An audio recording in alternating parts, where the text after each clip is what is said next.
நிறைமாத கர்ப்பிணிக்கு சுகப்பிரசவம் அருளும் அறந்தாங்கி காசி விஸ்வநாதர். அறந்தாங்கியில் உள்ள ஸ்ரீ காசி விஸ்வநாதர் கோயிலுக்குச் செல்வது புதுக்கோட்டை மற்றும் சிவகங்கை மாவட்டங்களில் உள்ள சிவன் விஷ்ணு கோயில்களின் ஒரு பகுதியாகும். இங்கு நிறைமாத கர்ப்பிணிகள் இந்த கோயிலுக்கு வந்து சுகப்பிரசவம் வேண்டினால் அறந்தாங்கி காசி விஸ்வநாதர் அதை நிறைவேற்றுவார் என்பது பக்தர்களின் நம்பிக்கையாக உள்ளது. மற்றும் குடும்ப பிரச்சினைகள் தீரும், குடும்பத்தில் சந்தோஷம் பெருகும் என்பதும் நம்பிக்கை. மூலவர் ஸ்ரீ காசி விஸ்வநாதர். துணைவி ஸ்ரீ விசாலாட்சி. இந்த கோவிலின் சில முக்கிய அம்சங்கள். இக்கோயில் 3 நிலை ராஜகோபுரத்துடன் கிழக்கு நோக்கி உள்ளது. கோவிலுக்கு எதிரே ஒரு விநாயகர் இருக்கிறார். துவஜஸ்தம்பம், பலிபீடம், ரிஷபம் ஆகியவை ராஜகோபுரத்திற்கு பிறகு. அர்த்த மண்டபத்தின் நுழைவாயிலில் சிவன் மற்றும் பார்வதி ரிஷபாரூடராக இருக்கும் ஸ்டக்கோ படம். கருவறையின் நுழைவாயிலில் துவாரபாலகர்கள் உள்ளனர். ஒரு சுற்று ஆவுடையார் மீது மூலவர் மிகச் சிறியவர். கோஷ்டத்தில் விநாயகர், தட்சிணாமூர்த்தி, லிங்கோத்பவர், பிரம்மா மற்றும் துர்கை. அர்த்த மண்டபத்தில் 4 அம்பாள், உற்சவர்கள் உள்ளனர்.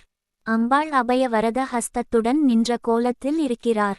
பிரகாரத்தில் விநாயகர், ஸ்ரீவள்ளி தேவசேனா சுப்பிரமணியர், சண்டிகேஸ்வரர், பைரவர், நவகிரகங்கள், சந்திரன் மற்றும் சூரியன்.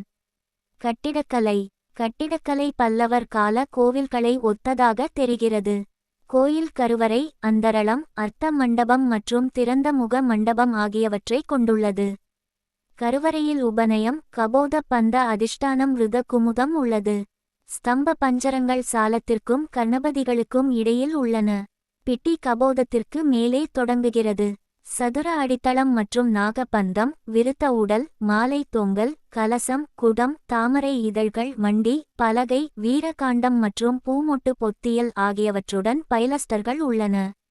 பிரஸ்தாரத்தில் தாமரை இதழ்கள், வலபி, கபோதம் மற்றும் வெற்று நாசி குடுக்கள் மற்றும் கீர்த்தி முகங்கள் உள்ளன.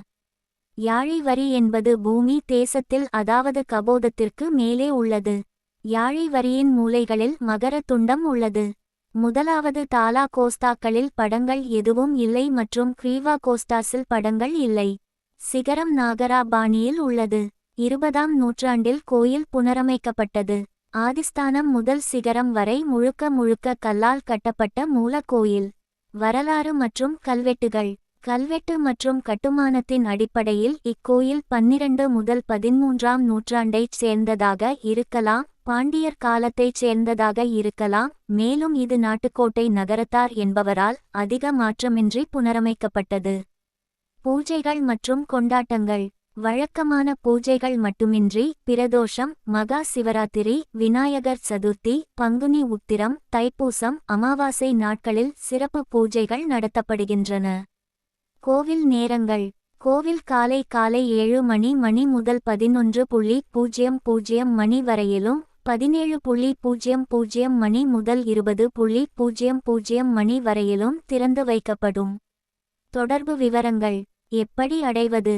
கோட்டை 2வது தெருவில் அறந்தாங்கி சோதனைச் சாவடி பேருந்து நிறுத்தத்திலிருந்து 500 மீட்டர், அறந்தாங்கி பேருந்து நிலையத்திலிருந்து சுமார் 1.4 கிலோமீட்டர் தொலைவிலும், ஆவுடையார் கோயிலிலிருந்து 14 கிலோமீட்டர் தொலைவிலும், காரைக்குடியிலிருந்து 31 கிலோமீட்டர் தொலைவிலும், சென்னையிலிருந்து 416 கிலோமீட்டர் தொலைவிலும் இந்த கோயில் உள்ளது.